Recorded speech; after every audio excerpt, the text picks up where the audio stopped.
आज हम जानेंगे महादेव के तीसरे नेत्र की कथा। एक समय ऐसा आया जब देवताओं के सामने एक ऐसा संकट खड़ा हो गया जिसे कोई देवता दूर नहीं कर पा रहा था। तब देवताओं ने एक ऐसा निर्णय लिया जिसके बारे में सोचकर भी सब डर रहे थे। उन्हें स्वयं महादेव की तपस्या भंग करनी थी, लेकिन सवाल था महादेव की तपस्या कौन भंग करेगा। तभी सामने आया एक नाम कामदेव, और इसके बाद जो हुआ उसने कामदेव को भी हमेशा के लिए बदल दिया। बहुत समय पहले भगवान शिव संसार से विरक्त होकर गहन तपस्या में लीन थे। उनका ध्यान इतना गहरा था कि कैलाश के आसपास का वातावरण भी शांत हो गया था।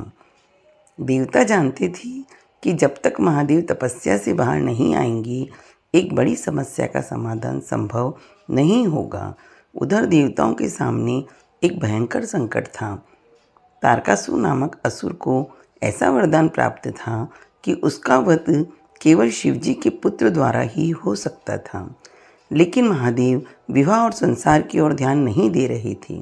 देवताओं को चिंता हुई शिवजी का पुत्र कैसे जन्म लेगा। उसी समय माता पार्वती भी महादेव को पति रूप में प्राप्त करने के लिए कठोर तपस्या कर रही थी, लेकिन महादेव अपनी साधना में लीन थे। देवताओं ने विचार किया कि किसी तरह शिवजी का ध्यान पार्वती की ओर आकर्षित करना होगा, लेकिन यह काम आसान नहीं था, क्योंकि जिस योगी का ध्यान पूरी सृष्टि को शांत कर सकता था उसका ध्यान भंग करना किसी के लिए भी आसान नहीं था। तब देवताओं ने कामदेव को बुलाया। कामदेव प्रेम और आकर्षण के देवता माने जाते हैं।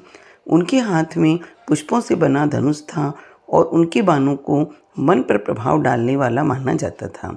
देवताओं ने कामदेव से कहा, तुम्हें महादेव की तपस्या भंग करनी होगी। यह सुनते ही वातावरण गंभीर हो गया। कामदेव भी जानती थी यह साधारण काम नहीं है, फिर भी उन्होंने देवताओं की सहायता करने का निर्णय लिया। कामदेव कैलाश पहुँचे। चारों ओर वसंत का वातावरण बनने लगा। फूल खिलने लगे, हवा सुगंधित हो गई, पक्षियों का मधुर स्वर सुनाई देने लगा। माता पार्वती महादेव के समीप थीं।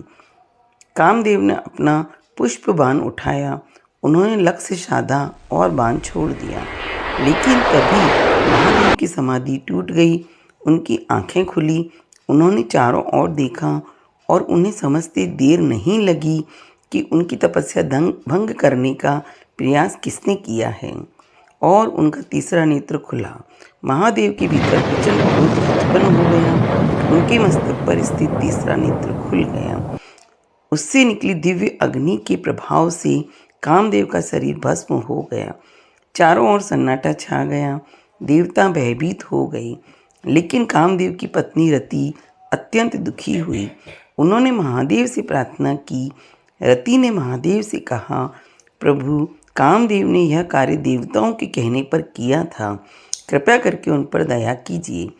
महादेव का क्रोध शांत हुआ। उन्होंने रति को आशीर्वाद दिया। महादेव का ध्यान अब पार्वती की ओर गया। माता पार्वती की तपस्या, श्रद्धा और समर्पण को देखकर महादेव प्रसन्न हुए। अंततः भगवान शिव और माता पार्वती का विवाह हुआ और उनके पुत्र कार्तिकेय ने आगे चलकर तारकासुर का वध किया। इस प्रकार देवताओं का संकट समाप्त हुआ।